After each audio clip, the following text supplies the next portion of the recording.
Hi, how you doing? Welcome to another edition of Catharsis here on the Full Circle Radio Network. I'm your host on this journey, the producer here at Full Circle, Joseph J. Alexander. Coming to you in the late night hours, so I'm being a little bit subdued. The wife is asleep in the other room.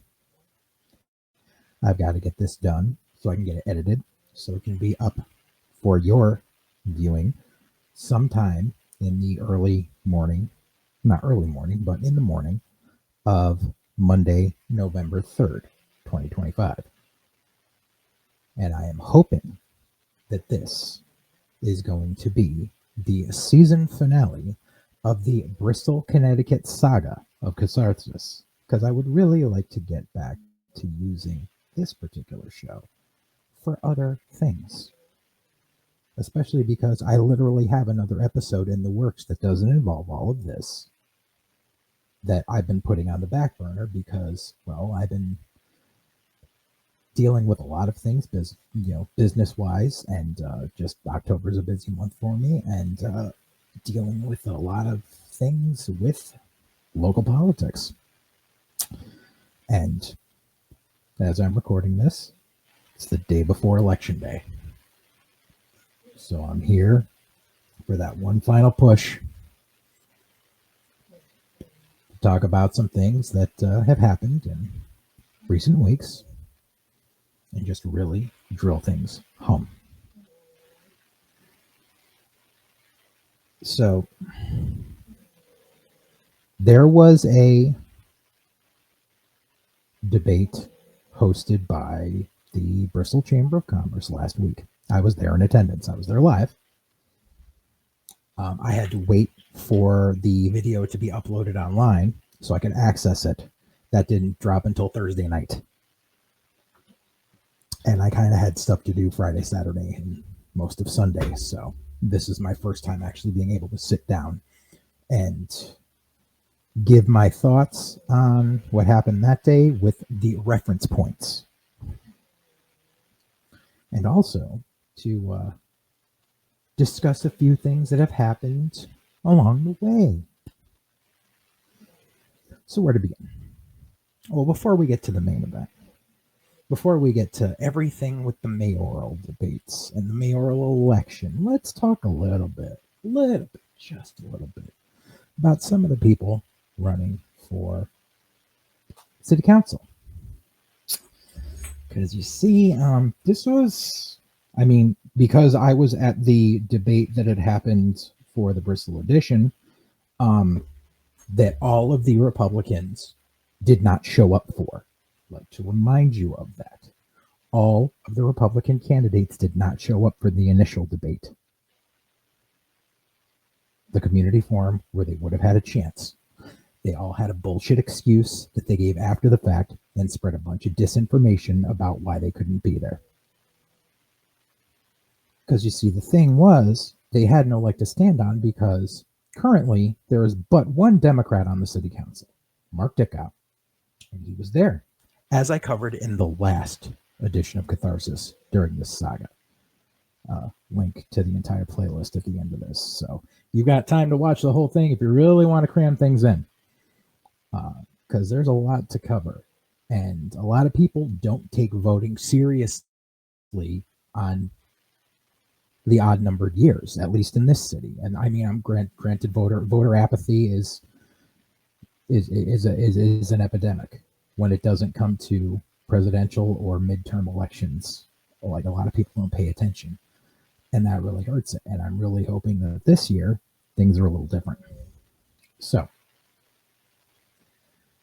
this was my first opportunity to see the candidates on the other side of the aisle, to see the incumbents or the people running against people in the districts that are there, people who may have stepped down, filling in, yada, yada.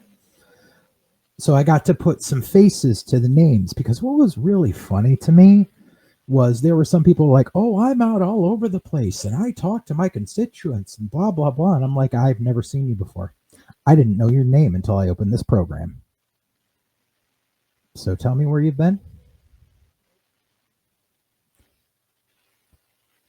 And I can tell you that these other people, that I've seen them doing things. I've seen them in public. I've seen them helping out. So, and it's not like, and they weren't doing it during campaign season, is what I'm trying to say. Like, obviously there's people out campaigning right now. So you get people knocking on their door. You get mailers. You get mailers. Trust me. I get mailers. And yeah, I get mailers. I threw out some of them because they were just full of lies. And I really didn't think I would need to reference them. But I do want to say that this is not lies, but I really like this because it is so true. This is my favorite mailer.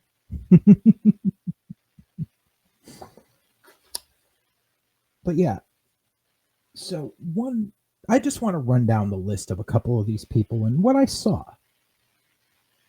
And I'll play you a couple little snippets. Because there were some things that happened that, well, got a few things to talk about. So first off would be someone who is not in my district, but I was there and I was paying attention, and it's someone who's been on the city council for quite some time, and that's Cheryl Tebow. I'm no fan of hers. I know a lot of people are like, oh, well, she's the most moderate on there, blah, blah, blah. No, you know something, it doesn't matter, because all I've seen from her, especially in the last year, is her choosing party over policy. And I would like to point out that, you know something, let me play this clip first, and then I'll point it out. Great. Thank you. Cheryl? Yes, thank you.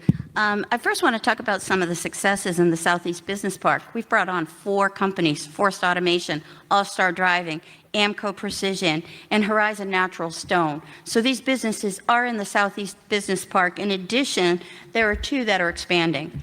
But is my home. I've been a lifelong member, well, not lifelong, since I've moved to Connecticut, of the Forestville Village Association. We meet monthly. We talk about the community and what we want to see. The Sessions building on East Main Street was recently sold and will be redeveloped. The change of new cheese, and we want to see Forestville develop, and that is a goal. But I also have Federal Hill.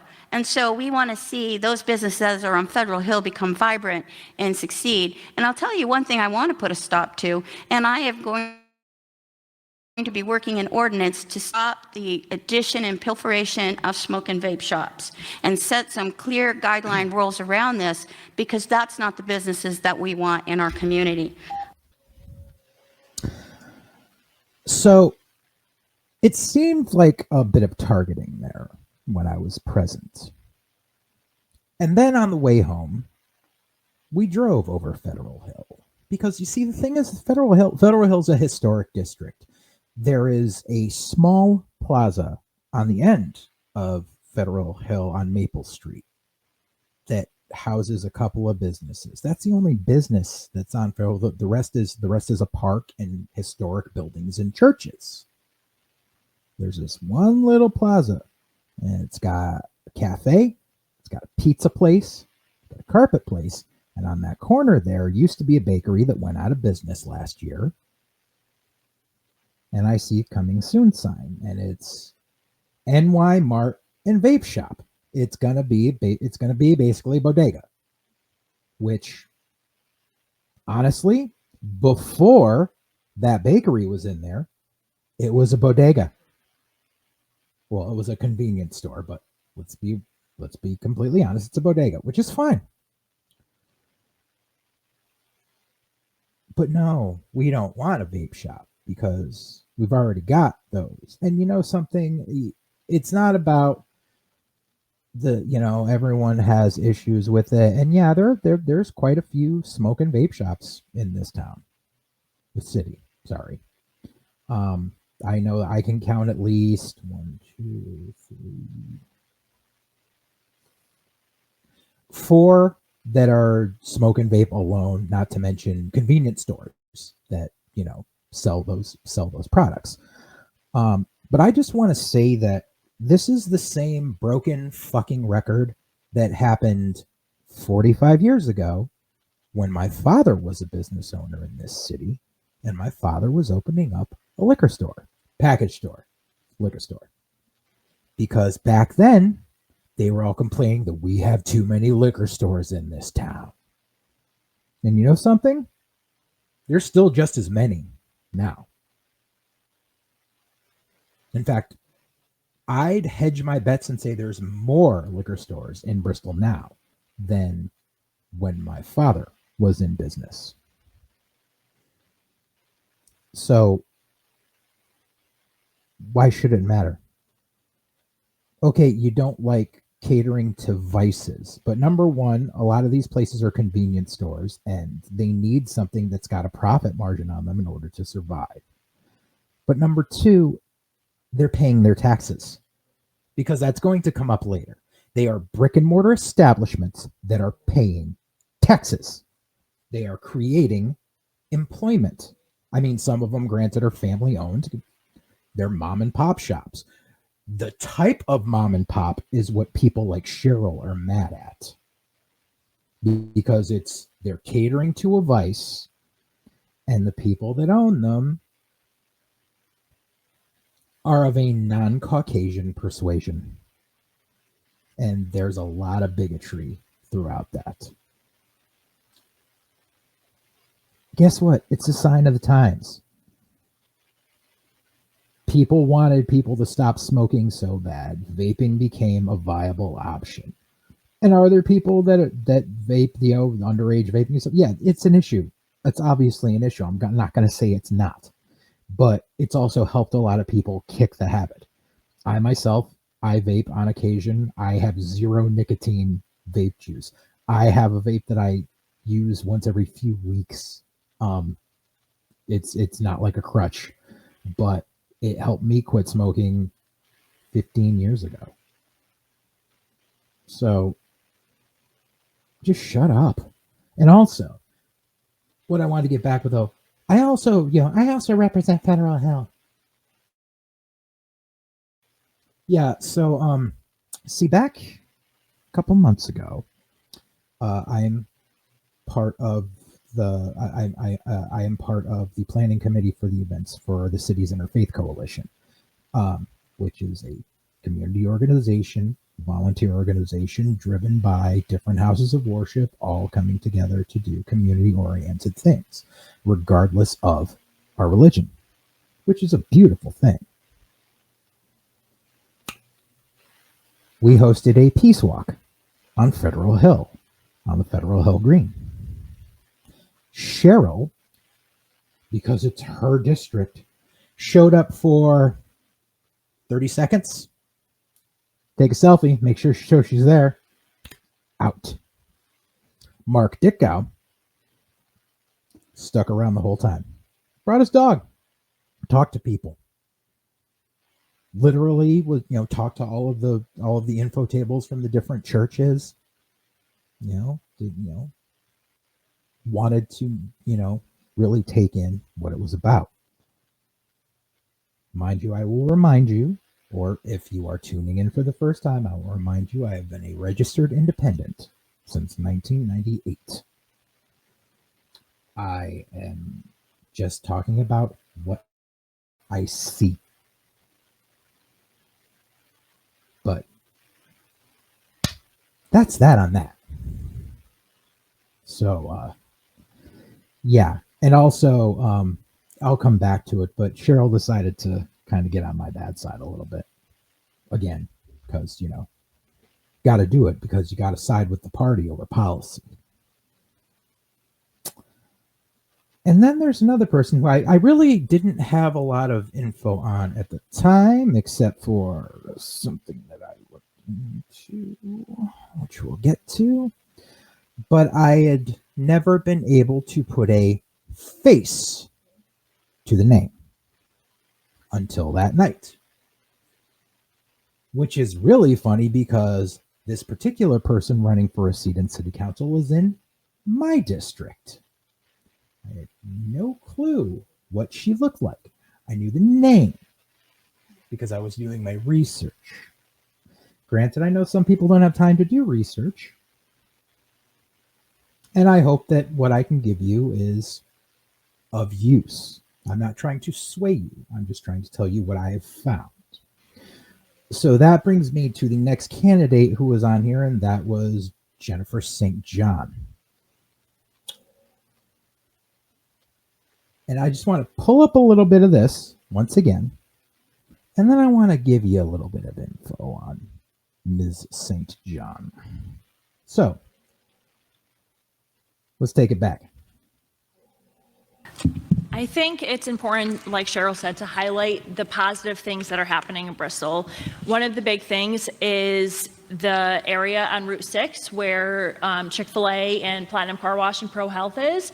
I think that has been a huge improvement for Bristol. That is something that we collected a little over $200 a year in taxes from, and those buildings are bringing in immediate tax revenue for us as a city, which is essentially helping our pockets, right? Another thing is actually today there was a ribbon cutting ceremony for Mafali's Plaza.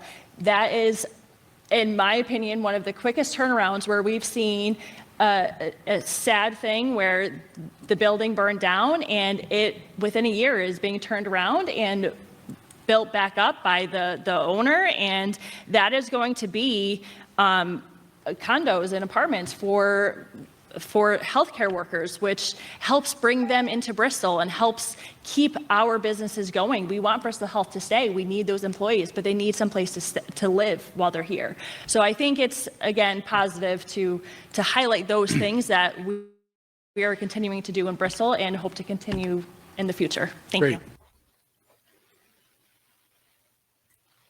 So this may sound petty, but the first thing that comes to my mind when she speaks is the Family Guy bit, where Stewie talking to Brian about how everything she says, where every sentence sounds like it ends in a question, like this. And yeah, that's low-hanging fruit. But let's talk about it, shall we? So, number one, the whole, oh, there was a ribbon cutting at Mafali's Plaza. Yeah, that was a stunt, much like the Chick Miller video was a stunt that I mentioned in the last edition of this,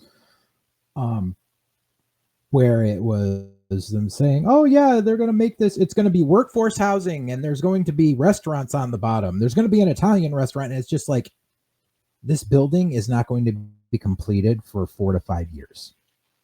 They haven't even broken ground yet. And we already have an issue with them throwing up apartments and condos all over this city and no one moving into them. And they can say till they're blue in the face, oh, this is going to be workforce housing for healthcare workers. It's privately owned, so you can't hold them to that. But I'm going to get back to all that a little later because I really need to focus on something that I didn't get to bring up in the last edition because it went so long, but it has to revolve around all of these developers in the city and the incentives that they're getting. But besides that, I'm going to tell you a little bit about Jen St. John because of things that I found in my travels. And you know something?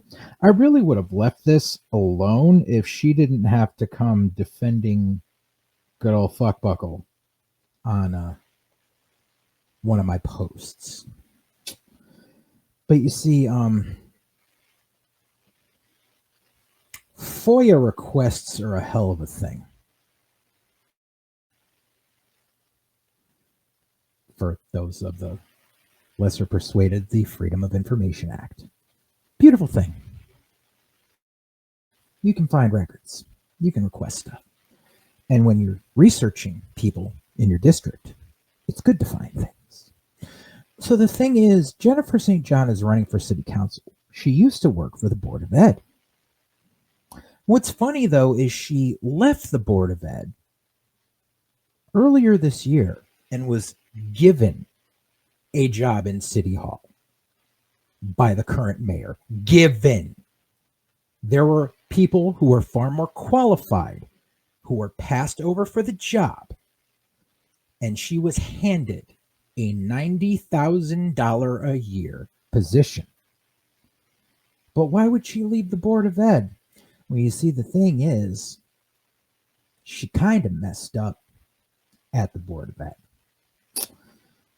And like I said, FOIA is a beautiful thing because on Monday, June 2nd, 2025,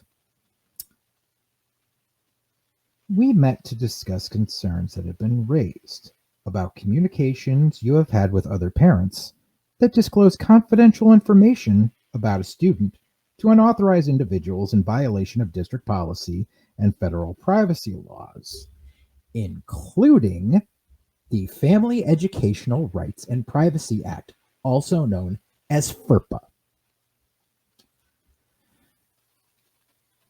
For a similar comparison, a lot of people like to throw around the term HIPAA. And if you're a healthcare worker, you know what HIPAA actually is. Some people don't actually realize what HIPAA is, but HIPAA is you can't divulge private information about a patient to someone that's not their doctor or someone treating them without express consent. It's, patient-client privilege, basically. There's such a thing for educators. It's called FERPA. It's the same thing. Jen St. John got caught violating FERPA. Protecting confidentiality and dignity of our students is a fundamental responsibility shared by all staff members. Your actions not only compromise the privacy of students involved, but also undermined the trust placed in our school system by students, families, and the community. As a result of this incident, following actions are being taken.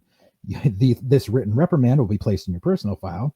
You're expected to adhere strictly to all guidelines related to student privacy going forward. Signed by the supervisor, the superintendent of schools for the Bristol Board of Education. And that was, like I said, June of this year. June. Wasn't that long ago. And because she knew she had a blemish on her permanent record, a very bad blemish at that, she hightailed, got her buddy to give her a cushy job in City Hall, and then decided to run for city council because, hey, if she gets the city council position, because the city council in the city, it's not a full-time job. It's a supplemental salary. I believe it's $20,000 a year. Don't quote me on that. But so it's not like you're still allowed to have your full-time job. So she's got a full-time job, and she was handed a $90,000 a year handed to her job because she violated FERPA. She violated the sanctity and privacy of children. The Board of Education, I'm sorry, but even seniors in high school, most of them have not turned 18 yet. So she violated the privacy of children. And this woman is running for a position on the city council. She's also delinquent in some of her taxes, but hey, shit happens with some people. But I mean, you really got no reason to be delinquent when you were handed a $90,000 a year job. But yeah, FOIA is a hell of a thing. Fuck around and find out. So then we get over, and there's another person who I knew the name, never put a face to it. That's a guy by the name of Steve Cohen. And I tell you, I thought that our mayor was the most out of touch person in our city's politics until this guy showed up. But I mean, it goes to figure because really he's just he's an underling. He's an ass kisser for Mayor Photo Op. So during the panel, they were all given a single question, and it was go around, and everyone had a chance to give a 60-second answer to that particular question. And the second question that everyone was given, so we're not far into this, was what would you do to improve community outreach? And a lot of other people there gave great responses with things that they would do, things they have done. Very insightful. Then we get to Steve Cohen. And by the way, I will link the full video down below so you can watch the entire thing at your leisure so that you know I'm not just like clipping stuff. But I thought this was quite interesting. And the problem is, you only hear what microphones pick up.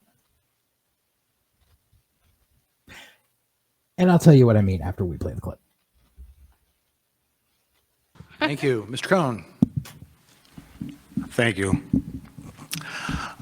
What I would do is I would start up my YouTube channel again. I found this a very effective tool to communicate with the public and have them communicate back and forth with me. And you know, I just want to mention one thing. Do some of these Democrats sound angry to you? Oh, they are. You can feel it. They're angry. And you know why they're angry? Because 4 years ago, my friends, the public made a decision, a very clear decision, that these people did not need to be in office anymore. And that's what they're angry about. And they've been attacking Republicans on social media, attacking people like Cheryl Tebow. Really? This is going to make you feel better? To attack Cheryl Tebow? Okay. To attack a retired police officer? I don't get it. I really don't. Okay? I know you can be a little upset about it, but it's ridiculous. They are angry because they don't have their way anymore. They're angry because the people said, no, we need to go in a different direction. And that's what they're upset about. So just keep that in mind. As you hear this anger, especially from this side of the room, that's why they're angry. All right. Thank you, everybody. Nope, we're not going to get to the end of this. Mr. Dickow, your answer, and if it includes barbecue, you're out. Okay. To be completely honest with you, I'm not sure what Can you Steve pull the Cohen is microphone a talking. little closer? Just I'm not sure what Steve Cohen is talking about. I mean, me personally, I'm not angry. I'm a Democrat. I'm on city council. I got elected a year ago by a large margin. I had to leave that in there. So yeah. So what you did not hear, I mean, you heard the little ruckus at the end, and that was coming from one side of the auditorium who really wanted to try to make themselves heard because they were told before everything started to leave your applause or whatever to the end. But you see, the moment that Steve Cohen said that his way of helping community outreach would be he would open up his YouTube channel again, there was a very audible from the auditorium from one particular individual. Hi. Yeah. That was me. Because I know you're watching this right now, fucker. Which, number one, let's just get it out of the way. If you had a YouTube video and you used it for outreach, why'd you ever shut it down? Whether you were in office or not. If you're a man of the people and you had ultimately planned on getting back into it, and the moment you fucking filed to fucking run again, why the fuck didn't you open it up? Like, number one, there's the one hole. Number two, and this is the funniest thing, because during intermission, I walk out into the dais to go use the restroom, and I literally get people standing right there, and they go, "Hey, let me ask you something. You're running for city council. Would your first order of business to be to open up your YouTube channel again?" And I turned and went, "You like how he lost his shit? You're welcome." And I got a resounding, "Yeah, we know." Because, yeah, I know that you were fucking talking about me. Which, number one, I've never attacked Cheryl. I never attacked the person sitting to your right in that, because number one, she's not in my district, so I didn't have to research her. I don't know what you're talking about there. And I don't attack. I inform. I'm not the one sending minions after voters. I'm not the one having my brother-in-law make AI videos of other people, including me, because he doesn't like the fact that he's being criticized. That's where all of this stems from. The fact that good old fuckbuckle is a thin-skinned fucking child. And you, sir, you are nothing but a lapdog to a thin-skinned child. And you're running against Mark, a guy who helps out in his community, who listens to people, who talks to people. You live in a fucking delusional fucking world where you literally think we're better off now than we were 4 years ago. This dumbass, and you can find it in the video, was the first question. They basically said, what would you do to improve things going on? And he said, I wouldn't change a thing. He thinks we're doing well. The biggest issue that is going on right now that everyone is bringing up, because it is very valid, including myself, is that our property taxes went up. I am a homeowner. Once again, anyone that wants to say that I'm, living in someone's basement or what, no, my wife and I own our house. We bought in and moved into Bristol when Ellen was still mayor. We didn't want this motherfucker. And if my language seems crass to you, sorry. So that was the prelims. That was the fun stuff. Oh, it was really great. And like I said, go and watch the video linked below, because I think everyone kind of had a field day with that little meltdown that he had about, I'm not mad. Greg Houghton was really funny because he went, yeah, I am mad. You know why? Because my fucking taxes went up. I'm like, okay, you got it. You okay? For both, sir. Yeah. But, and like I said, I'm not here to tell you who to vote for. I'm just pointing out what has happened.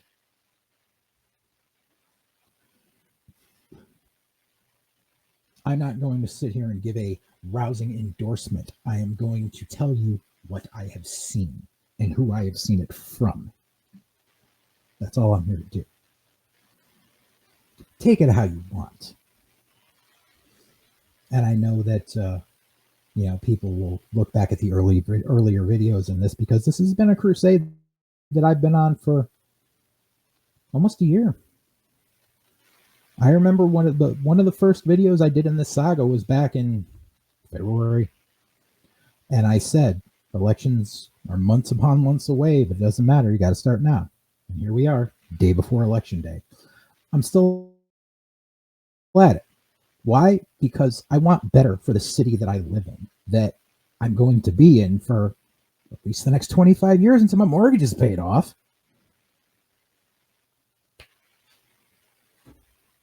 So,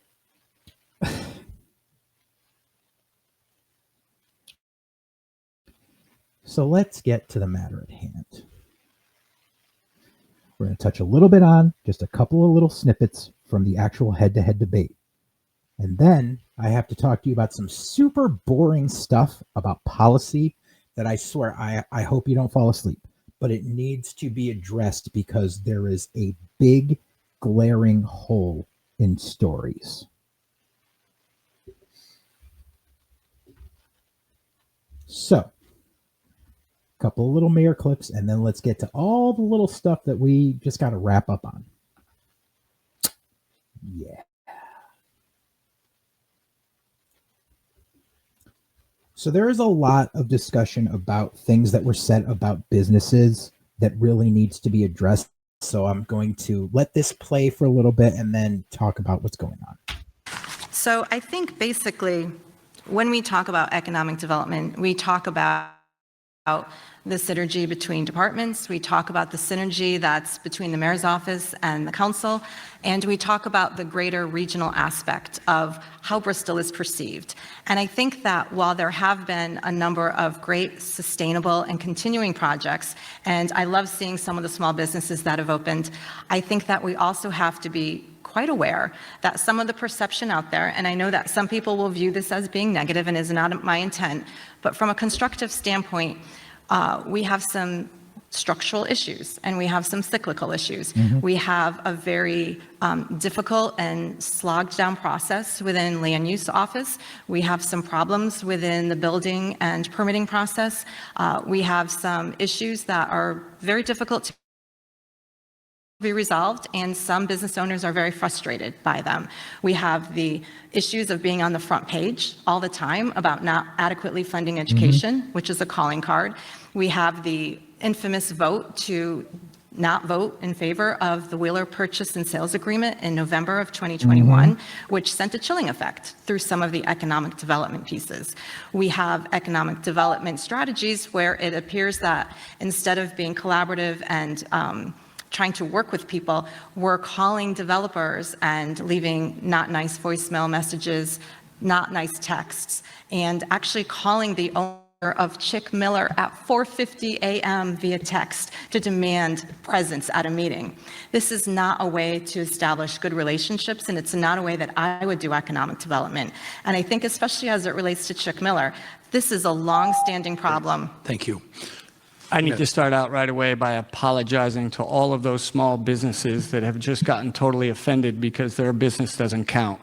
And I need to let all of you know that the DECD report that comes out is a listing of all businesses, and it's an apples to apples comparison. No, it's not. There unfortunately were 322 insignificant businesses 4 or 6 years ago, and apparently now the 588 businesses don't make much of an impact. So the other thing that was called out that I do want to call all of your attention to is one of the reasons that we see a tax increase is for the first time in 15 years, the Board of Education has been fully funded. Change the fucking record. $6.6 million increase this last year more than covered the $5 million deficit that's been growing since I've been on the Board of Education.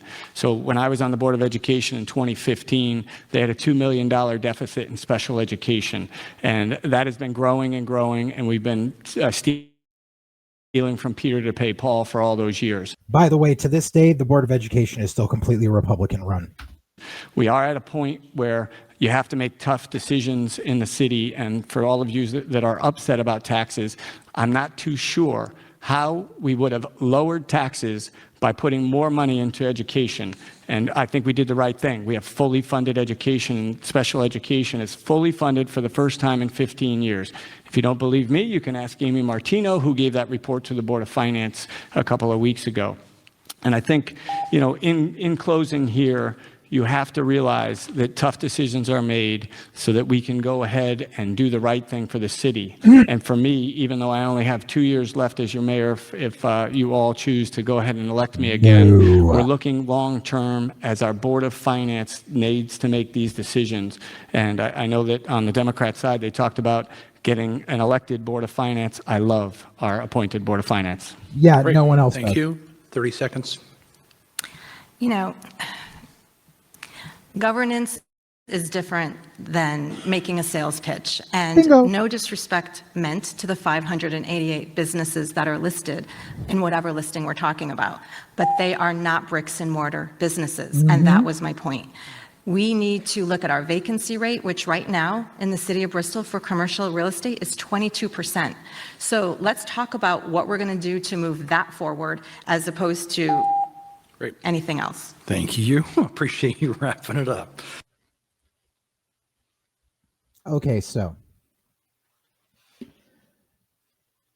she says that thing about the business. He jumped on the thing about her saying business is insignificant, and in another spot, which I will pull up in a moment, it really gets driven home, and it was the fact that there was a photo op and an AI video done a day after this debate trying to capitalize on a misquote, which I will get to.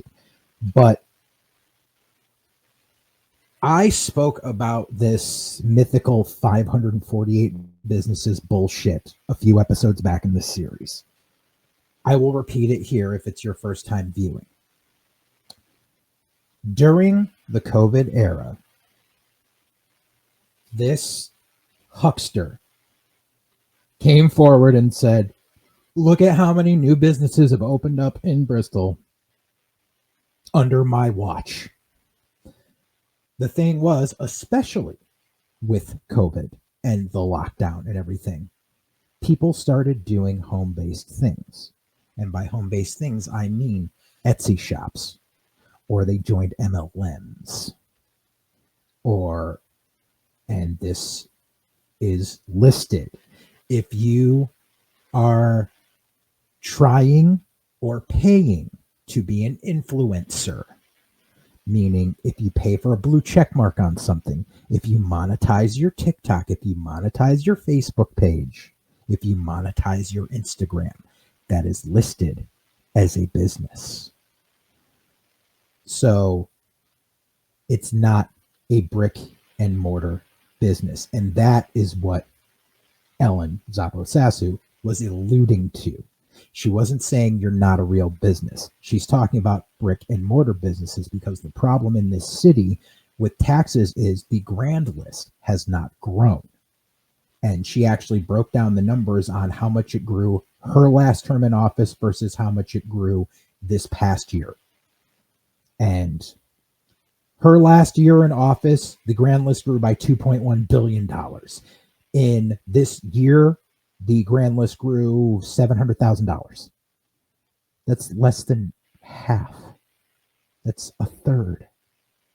That's ridiculous. Not to mention the fact that Fuckbuckle keeps laying claim to all of the new buildings across from City Hall being his fucking thing, even though it was proven and had to get put forward several times that all of that land was sold under the previous administration. All of those parcels of land were sold prior to November 2021 when this fuckbuckle got elected. But he will claim that it's all him. It has been the problem with this administration, and that's why it was the title of the last episode. It's utterly ridiculous. Blame, deflect, misdirect. Blame, deflect, misdirect. That's all he does.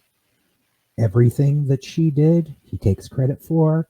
Everything that he fails at, he blames on her, even though she hasn't been in office for 4 years. That's a problem. It's a major problem.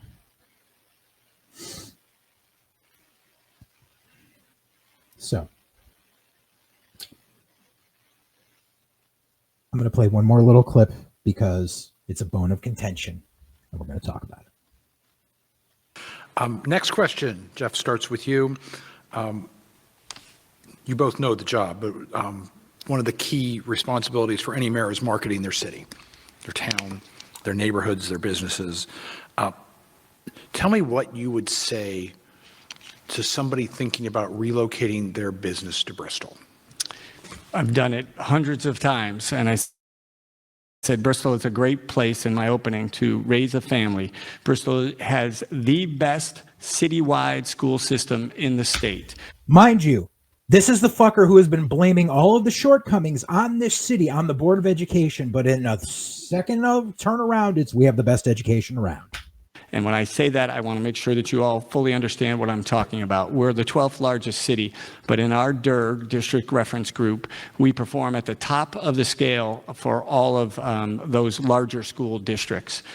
We are fully funding education, and we are trying to move forward in that way. I think the DTC, this will probably be my closing, maybe I won't have to do it, but I think the DTC called me just a salesman. Well, that's exactly what I've been doing. No, they didn't call him that, I did. For the last 4 years. I've been selling this city that I love. I've been going out and getting outside investment, not just local developers. Just this morning, we had Steve Shapiro come up from Gold Coast developers who I partnered directly with a local landowner where Mafali's burnt down just 2 years ago. And that local landowner looked at me and said, I just don't have the bandwidth to do something right now. And I said, this is a hot real estate market. We have all the other shovels in the ground, and we need to move this property forward. Your property is valuable. Introduced him to Steve, and today we announced that there'll be a 30 apartment building with an Italian restaurant he's talking about putting underneath, but it's a multi-use building no fucking with guarantee of commercial that. development underneath.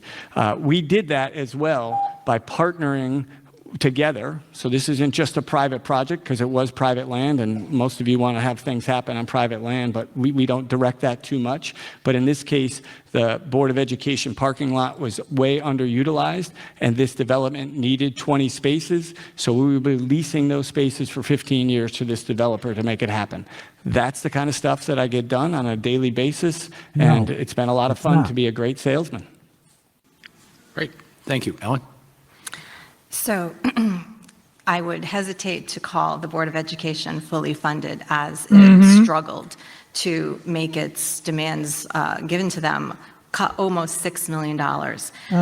There was also a brochure that came out talking about how the fact that the Board of Ed Hold on just a overspent. second. You got to reset the clock for her. Yeah, we got to reset the clock. This is her full 2 minutes. Give her the whole 2 minutes. She could start over. I'm fine. Sorry about that. It's okay. Fucking dick. So, well, let me start. From a marketing perspective, my concern has always been with the quality of education.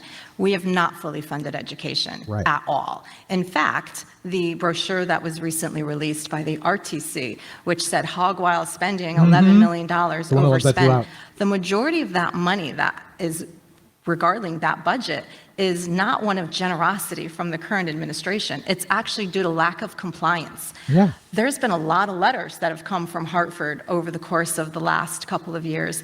One of them was informing the city that they were in violation of the MBR. So a lot of this goes back to what's important, what are the priorities in terms of budgeting. And I do believe that fair and equitable education for all of our children is important. It is the marketing and the calling card for a community. And so I do think that that has to be a priority. In terms of small businesses, I envision both the Forestville Center as well as the West End Center as the next areas where we can really unfold some really interesting projects, both from a housing perspective, but also those small entrepreneurial businesses. Basically, the West End and the West End plan that was adopted about now 15 years ago has kind of been in transit. And some of those accomplishments within the West End plan have been done, but overall, there's still a lot that can be done. And I think in terms of Forestville, a lot of that can be mirrored as well. In the West End, there's only 28% home ownership, but there's all of these great older buildings. We have 50.4% of the landlords that live elsewhere, so there's an opportunity ripe for reinvestment in terms of what we need to do. We also could work more in terms of marketing and getting transportation access there, so those people can have jobs and access to those industrial parks, the corridors, et cetera. So, Great. Thank you. Thank you. So I just needed to drill that home a little bit more before I get into the next segment where it talks about the growth and yada yada. And there was a point there that I thought I had bookmarked, but I didn't have the right spot. But basically, there's a big bone of contention going around because Ellen listed off the names of some of the businesses of this giant list of growth that he's claiming. And it was about brick and mortar businesses. And she named off an equestrian center that's a 501c that's based in another town, but they have an office in Bristol. And then she also mentioned a landscaping company that is run out of someone's home. And within the next day, there's a shitty AI video of Ellen and Shelby Pons from the Board of Ed telling the guy that he's not a real business, and Fuckbuckle doing a photo op with that business owner presenting him an award that he was granted a year ago. But, we got to do the photo, and here we go. It's because the mayor recognizes that he's a real business. She never said he wasn't a real business.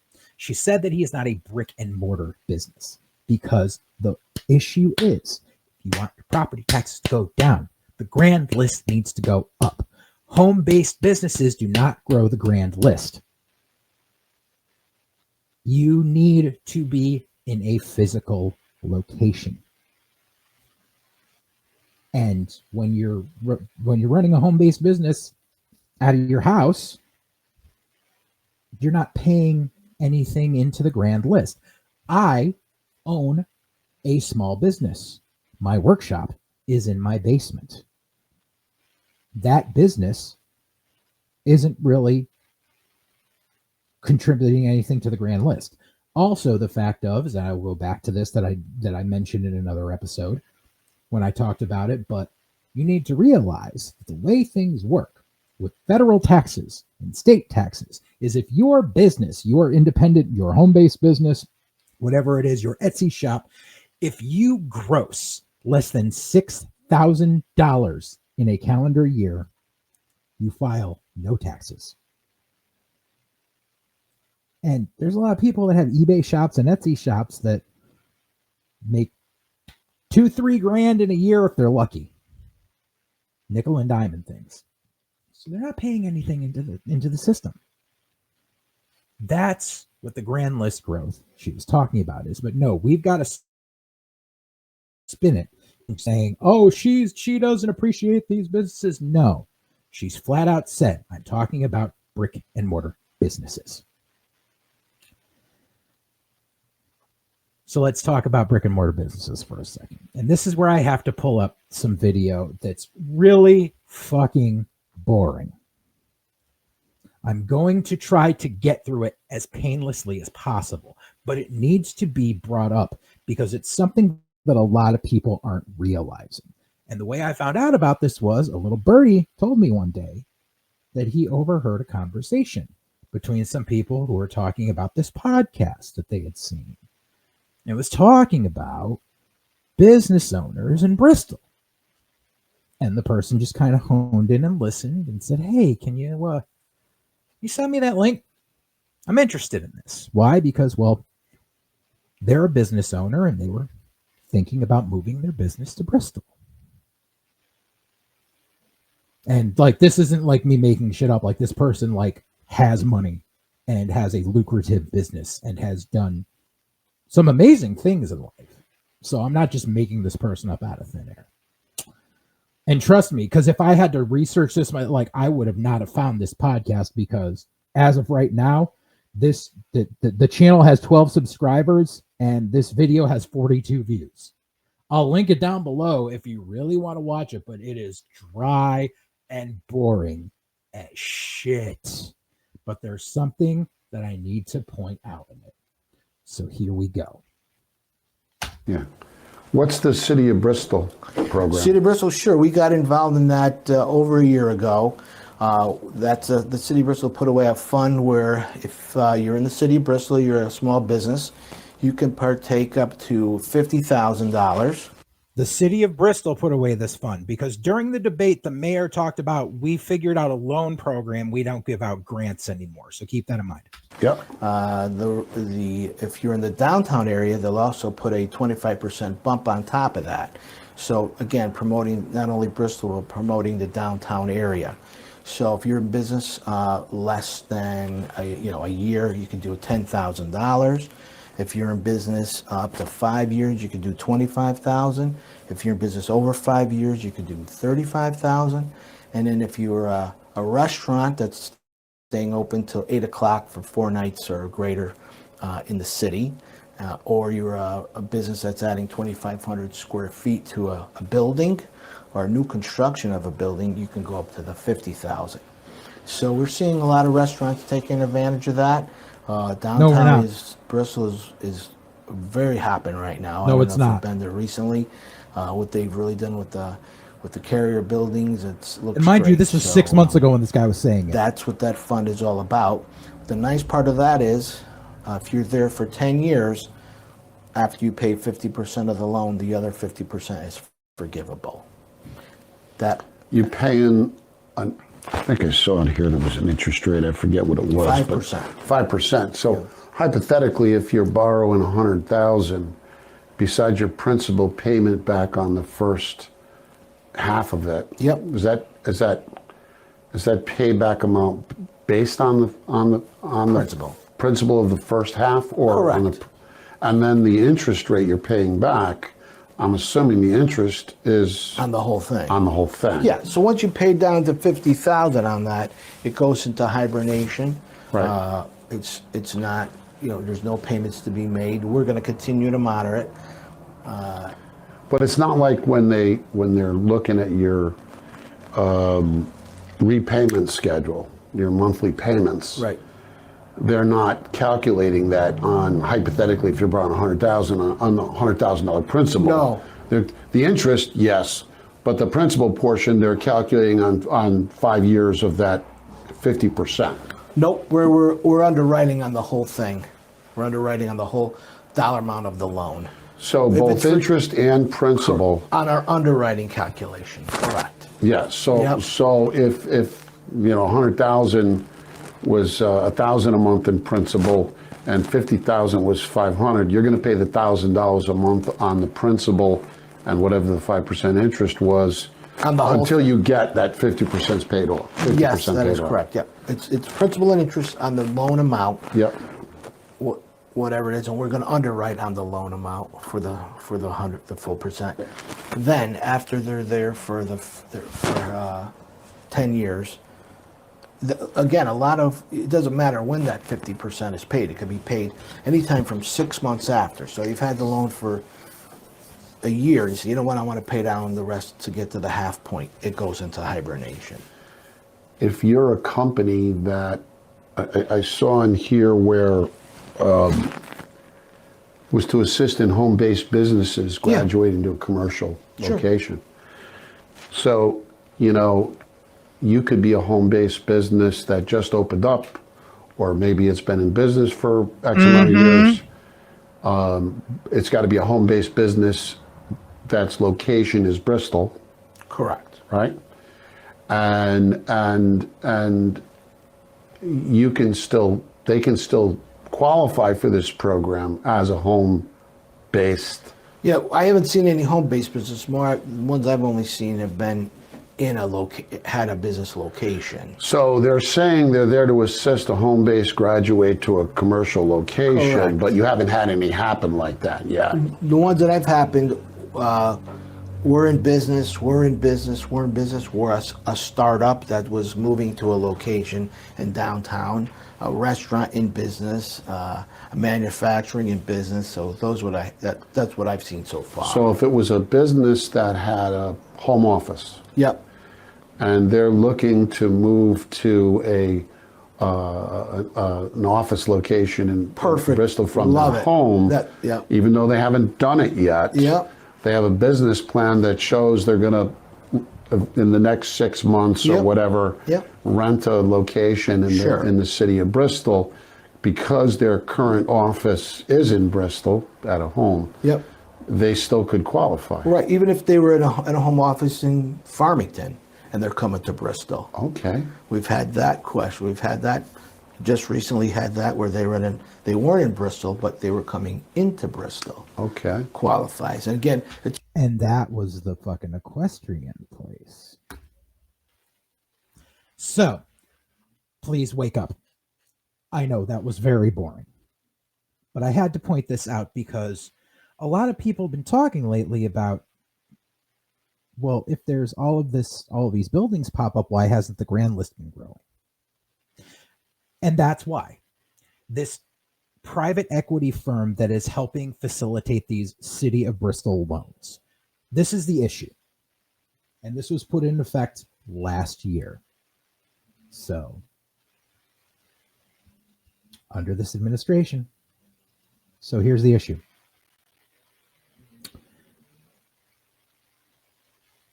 We're going to convince all these developers to come into town.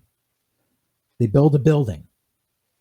They get a kickback from the city where they're forgiven of their taxes for X amount of years. That happened with the Pro Health building that they're talking about, with the Chick-fil-A that's being built, all that crap. Their taxes are being forgiven for X amount of years. So that doesn't help grow the grand list. And then on top of it, they get this loan. They get these loans where once you hit 50% of your loan, or you're in business for 10 years, whichever comes first, the rest of the loan is forgiven. that's great for the business. The theory is, because I literally had to sit there and, have like a financial analyst explain it to me like I was 5, because I took micro and macroeconomics. I was trying to figure out the ins and outs of, is there something I'm missing here? So the theory is, well, if they're there, then they're going to be contributing to the community. So therefore, it's going to raise everything up, and thus the tax burden gets dissipated onto everything else, where it basically like a rising tide raises all ships is supposed to be the theory. Here's the problem. If a business is around for 5 years, or a developer is working on it, once 5 years comes, they don't know anything the rest. The city's left on the hook for the rest of that money. Well, you're saying, well, what's the problem with that? Or how do you know that? Because that's what the theory is. The problem with that is, let's get back to the carrier buildings there across from City Hall. Those broke ground. They were sold previous administration. Ground was broken in early 2022, I believe, mid 2022. One of those buildings isn't done yet. The other one, like that's it's 3.5 years in, and the buildings aren't completed. In another 1.5 years, those buildings may not be fully occupied yet. But the developer doesn't know anything more, because they got the city of Bristol loan. Restaurants that have opened up, your home-based business that goes and gets the loan, all they got to do is pay that 5% interest for 5 years, and then boom, forgiven, and the city's left on the fucking hook. It doesn't matter to the current mayor. Why? Because whether he wins or loses in 2 years, he's fucking gone. And leaves the taxpayers holding the bag for an even bigger fucking bill down the road. That's something you really need to think about. That's the kind of backhanded deals that's going on right now. Oh, look, Mafali's Plaza, they're going to break ground and blah, blah, blah. Yeah, and in 5 years, that building's not going to be done, and the private developer isn't going to owe another dime. And meanwhile, in the 5 years getting up to it, they didn't have to pay taxes on it for 5 years or however many years, because the establishment isn't fucking built yet. These are the things you need to think about. It's all it's all a bunch of show right now. It's a fucking sales pitch during campaign season to make sure that you believe the bullshit that he's trying to sell you. It's blame, deflect, and misdirect. Blame the previous administration for his shortcomings, deflect when he gets asked about that, and misdirect with, look, we've got a developer coming in. It's a major fucking problem. Major fucking problem. You need to think about that when you hit the ballot box. Now, a couple other short little things I want to talk about, because I know some people got some issues with me. Well, you can fuck off. So when I started this, and when I really started going after the current mayor, was because of issues that arose surrounding the bigotry he stood for. And what I mean by that is that there's awful things that have happened in this city that he either did not say anything about or chose to be on the wrong side of. He chose to put in the edict that pride flags could not be flown at City Hall anymore, or any city buildings, because he didn't like it. He has literally called people I know who are LGBTQ, he has labeled them as mentally ill. He has dehumanized them. And then there's the bit where we have had problems with white supremacists in this city that he has refused to denounce. He may claim that he does. He may claim that he said over and over again. He never did. One throwaway sentence during a Board of Ed meeting once where he said, there's no room in this city for hate. But then sandwiched it in between a bunch of other things and completely skirted around it. And I bring that up because of this. So this photo was taken earlier this week. Problem is, this guy's been there many times. Now, this guy has a sign where it says ban the ADL. The other one says White Lives Matter. On the other side of that sign, basically was something very anti-Semitic. And he's wearing a mask, so you can't tell who he is. There's been several times where he has been seen over on the Route 72 corridor over the past couple of months. And it's been an issue. So what happened was it was brought up to the attention. It was actually Mark Dickow who said, there's some bad stuff going on here and we need to address it. So I would like to bring up an article from the Bristol Edition. Mayor's office and Democratic mayoral candidate respond to incident on Route 72. In response to an email inquiry from the Bristol Edition about an incident involving a masked individual holding signs with anti-Semitic and racist language along Route 72, Mayor's office responded with a one-liner and copies of email exchanges between the mayor, the city council member asking about the incident, and the police chief. Below will answer any questions. The response from the mayor's office email address begins. At the same time, the Bristol Edition emailed the mayor and the mayor's office. They also emailed mayoral candidate Ellen Zappo-Sassu, who responded, I denounce white supremacy and all forms of racism, which is literally the only sentence that our current mayor has ever refused to say. We have literally said, this is all you need to say. I've said it on this show.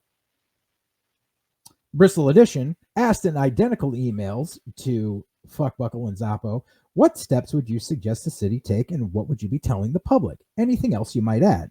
The incident took place on Wednesday, October 29th, and was captured in a Facebook post with a photo of the masked individual. What follows in order is Dickow's initial email to the mayor and police chief. The mayor's email to the Bristol Police Chief Mark Morello and Morello's response. Dickow's email was sent to Morello and Caggiano at 3:40 p.m. with the subject line Route 72 incident and address good afternoon, gentlemen. I was notified of the picture attached and was taken by a Bristol resident today. I was wondering if you had heard anything about this or if anything was done. This should not be taking place in our city. The mayor responded at 7:45 p.m., so 4 hours later, directly to Dickow Morello and CC'd Officer Nicholas Travisano. I just got a phone call at 5:30 on this, but I had not seen it. While this is extremely disturbing, I see two issues that will be difficult to do anything about this. However, I hope I'm wrong on at least one. One, this looks like this is technically Plainville, as I see the Bristol sign in the background. However, that may be insignificant. So the first thing is, oh, it's not my city, it's not my district, we don't need to do anything. However, that also makes it a bit suspicious to me, and I wonder if this is AI. I would think that, again, on a road this busy, the PD would have gotten a complaint. And then the other sign that he had said Jews out. He said Jews out may not be hate speech and may qualify as freedom of speech. This one I hope I am wrong on. Chief, if you can have your team look into this, we have done previous racist incidents, and if the warrants we can respond publicly. Burlow responded to Caggiano, Dickow, and Travisano at 8:30 p.m. Plainville police confirmed this incident occurred in their town as the individual was engaged in their First Amendment right and no crime was committed. Responding officers took no action. So yeah, not my job. I think this is AI.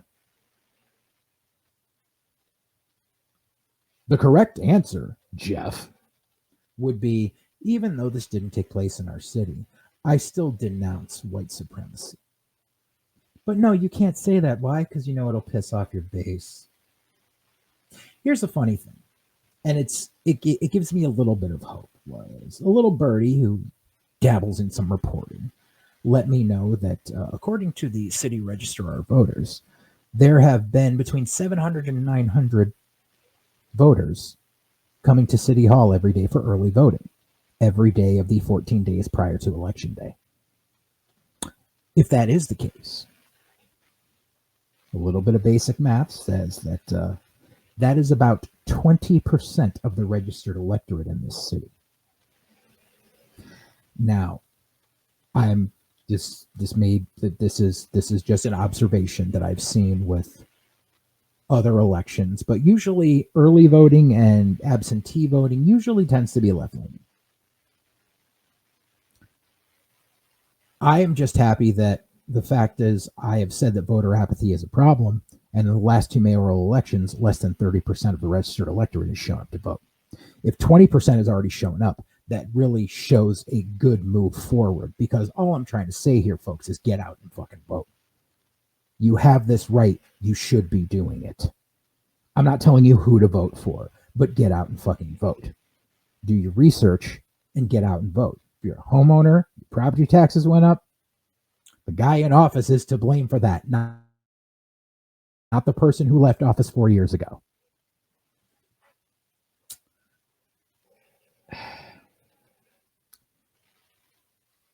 And there's one other thing I want to touch on, and that's I talked about before in the last edition about the repairs to Edgewood School. And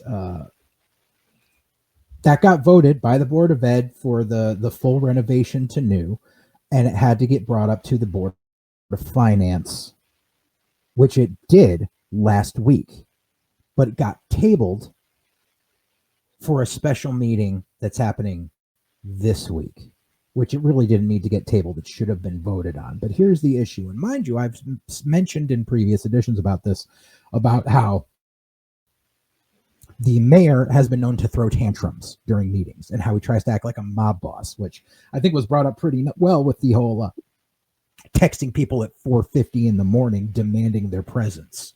Like, who the fuck does that? But yeah, so I want to bring this up real quick. Action on Edgewood Pre-K renovate as new proposal to be cited next week. This basically, and I will link this article along with the other one down below. I covered this in the last edition, but basically the old plan to patch would have left the taxpayers on the hook for a lot of money. The renovate to new project, thanks to what the state will provide and additional grants, will cover over 99% of the costs. So it will take out what needs to be done. And here I'll get recent meeting of the school board. Pond said the original projected cost of roof replacement was $16.8 million, but that cost ballooned to $20 million when the roof failed. The state reimbursement level is 69.64%. The city would still have to come up with additional $5.1 million for the roof replacement, in addition to the $5.8 million already secured. But Pons has noted that the renovate as new cost would be $28.8 million, but the reimbursement would be higher at 84.64% because Edgewood is a preschool facility. The state will provide Bristol with an additional 15% reimbursement for the renovate as new project. Bristol's share for the renovate as new would be approximately $4.42 million, which is lower than the targeted roof only project. Both Republicans and Democrats on the Board of Education supported the renovate as new proposal. There was public comments. People spoke up. One individual said to me, "It's utterly appalling. You're considering tabling a vote to approve a once-in-a-lifetime opportunity to use state grant funds to renovate the Edgewood School building.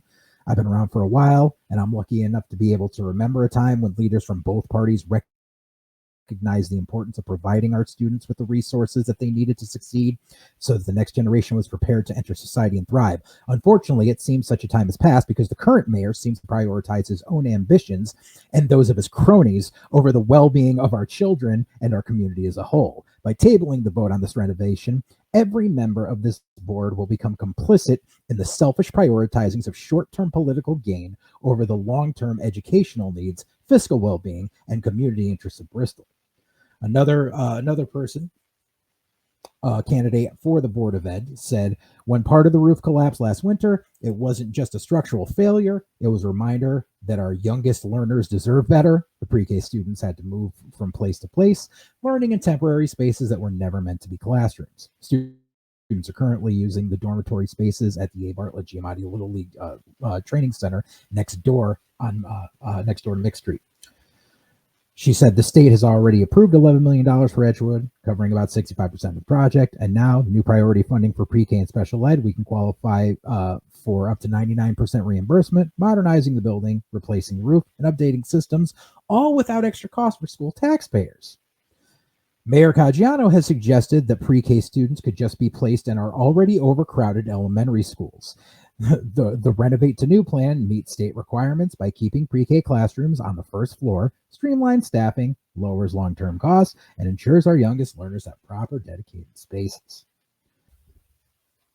Here's where it gets interesting.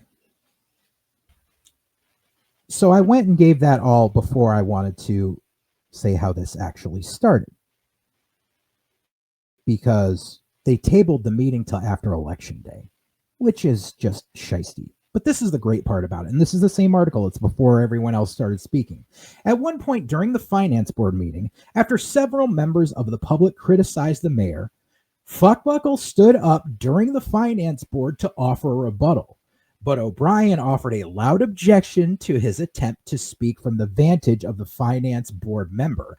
Instead, she erected him to the podium with the other members of the public, because he was going to try to grandstand and act like he was king shit of fuck mountain, and he got shut the fuck down. So one more thing I want to talk about, and I know I caught some heat for this on a couple of different forums, but I still stand by what I was saying. And that's the problem of how the final week is being viewed on both sides of the aisle. Now, this past weekend, the left side of the aisle was out running food drives at their headquarters, helping out at Brian's Angels Homeless, getting things set because of people who don't have SNAP benefits hitting the account this week, because it's a whole big national thing that's a big problem. And families need help, and they took to, they put on their, they put on their work shoes, they went to work, and they did everything they could.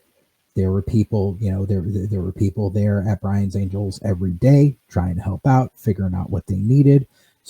They had a great turnout for a non-perishable food drive on Saturday and on Sunday. And besides that, they held a get out and vote rally in front of City Hall Saturday afternoon, after they had already done a bunch of stuff, and then went right back to it today, Sunday, with the food drive continuing. That's what they did. That's what they were doing all week. They realized that there's an issue arising, and they became proactive about it, dug in deep, and said, what can we do to help brace the community for this impact? Meanwhile,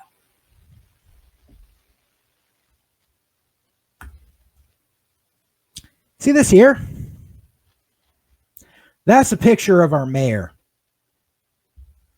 taken around between 3 and 4 p.m. on a weekday. And as I found out from some people, he'd been there a good portion of the day, waving on the corner over by Nelson's Field, holding up his sign, campaigning during business hours on a weekday. You're on the taxpayer's time, asshole. And a lot of people, a whole lot of comments here on the side, telling me that I don't understand that a salaried position means he doesn't punch a time clock, yada, yada, yada. All this bullshit. Everyone's got to tell me that I'm wrong.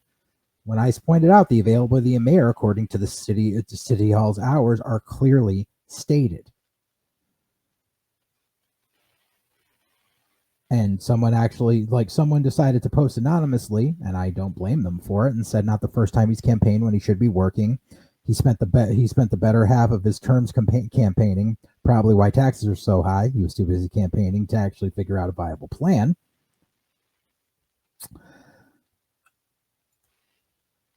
And what I thought was really funny was someone actually pointed out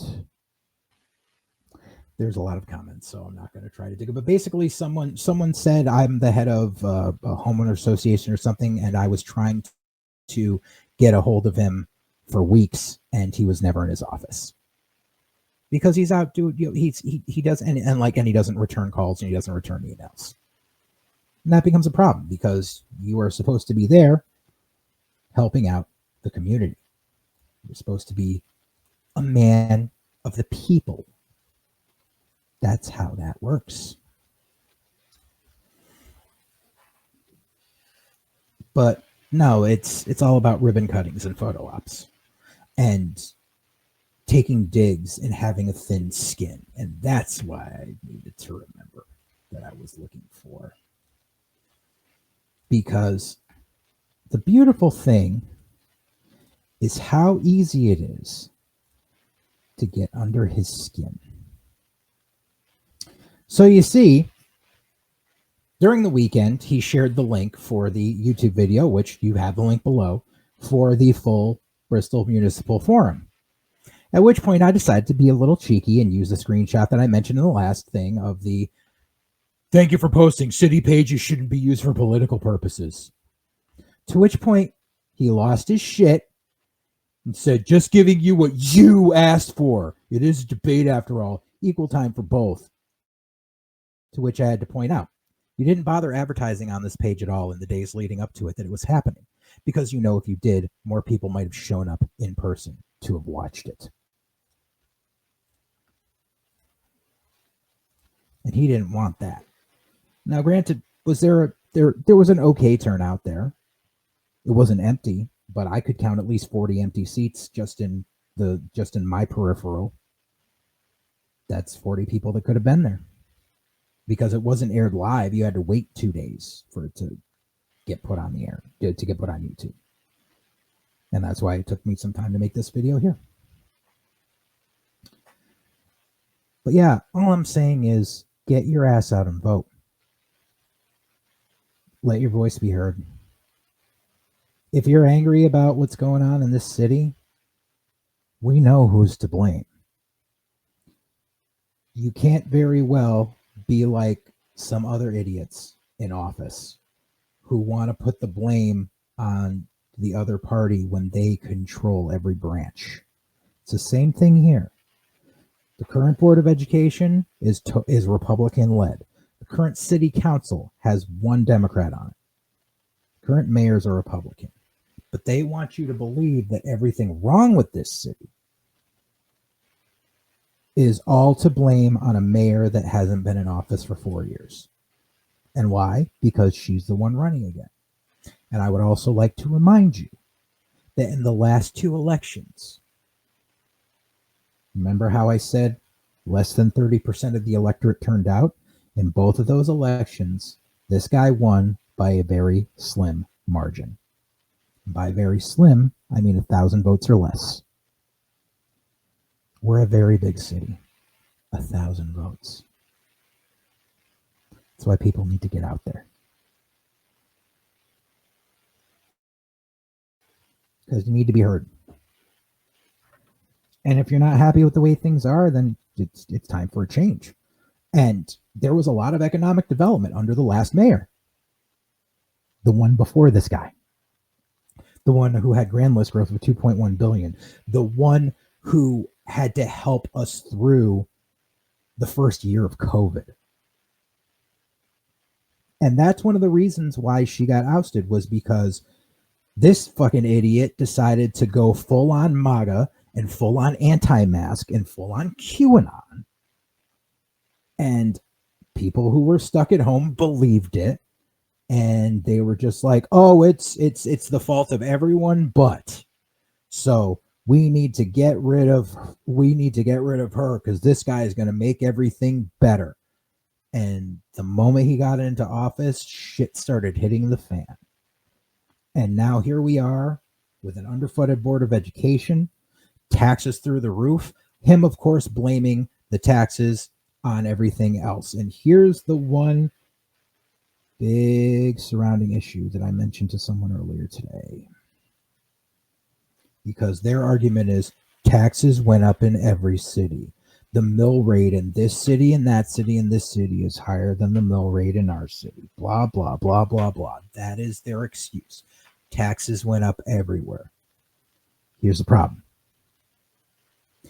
This fucking idiot, when he was running, he ran on a platform, standing outside with a bullhorn, saying, we're getting taxed, we're getting overtaxed, blah, blah, blah. Under this administration, property taxes are up 3%. 3%. 3. And that was his complaint. Under his administration, in the past year, on average, taxes have gone up 38%. There's some people whose taxes have gone up 50% or higher. Yes, other cities' taxes went up. Their taxes went up between 3 and 5%. Yeah, they went up. Not nearly as much as ours. Taxedbyjeff.com, link below. If you're a property owner in Bristol, go ahead and check. Go see how much your taxes went up. Because there's people that have had signs out saying how much their taxes went up. People want to live by that whole thing of, no, it's they went up everywhere. It's not just here. They went up everywhere, not just here. Yes, they went up. But it's the amount they went up. That's the whole blame, deflect, misdirect. Blame the previous administration. Deflect with, oh, taxes are up everywhere, and then misdirect by not letting you know how much they went up in the other places. Meanwhile, we got these gaudy fucking apartment buildings being built that aren't going to be occupied for God knows how long. And the developers are going to are getting a kickback where they don't have to pay property taxes the first X amount of years that they're there. And then within 5 years, or once they pay off 50% of the loan, the rest gets forgiven and gets pawned off on us. Meanwhile, there are empty storefronts all over this city. And I'm not talking about little ones. I'm talking about, it's bad when you can point out and say, that used to be X, Y, and Z. And then you think of, when did those businesses go out of business? There's one spot in particular. People still call it the old Blockbuster spot.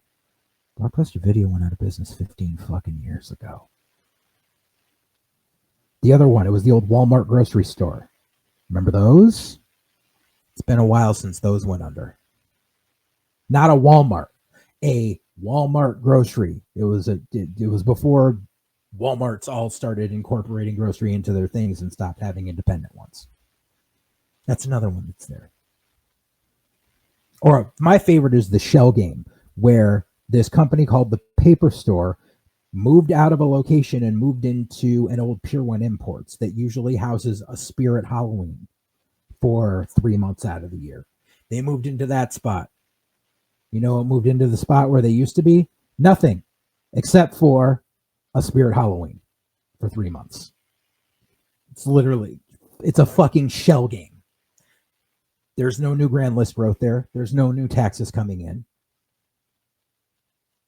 This is what you need to realize, and this is what you need to think about. You need to get your ass to the goddamn polls. Look up your district, find out where your voting location, and fucking go there. Polls open at, I think, 7 o'clock in the morning and close at 8 o'clock at night. Get your ass to the polls. Get to the polls. One more time, get to the polls. And please, I'm praying. I have other methods and other topics I want to discuss on this program. I don't want to have to keep coming back to this fuckwad. Because, final little caveat here, he's already 1 foot out the door, checked out. He sold his house. He's planning on moving to Florida. People talk. Question is, why he's moving to Florida? Some say it's because there's a job waiting for him down there. Some say it's because, well, love on the rocks. I don't know. We'll see. I only like to talk about absolutes. I don't like to talk about speculation. But I will tell you this. I know the fact that he's already got one foot out the door. And he only wants the mayor job because he's a narcissist. He never wanted the job to begin with. He admitted that to people. And for the first year he was in office, he didn't quit his day job until he finally got an ultimatum about it. Because, well, SEEC was looking into him. Freedom of Information Act, motherfucker. So with all that being said, watch this. I'm going to do a magic trick. Titus. Let's say it again. Titus is here to tell you to like and subscribe.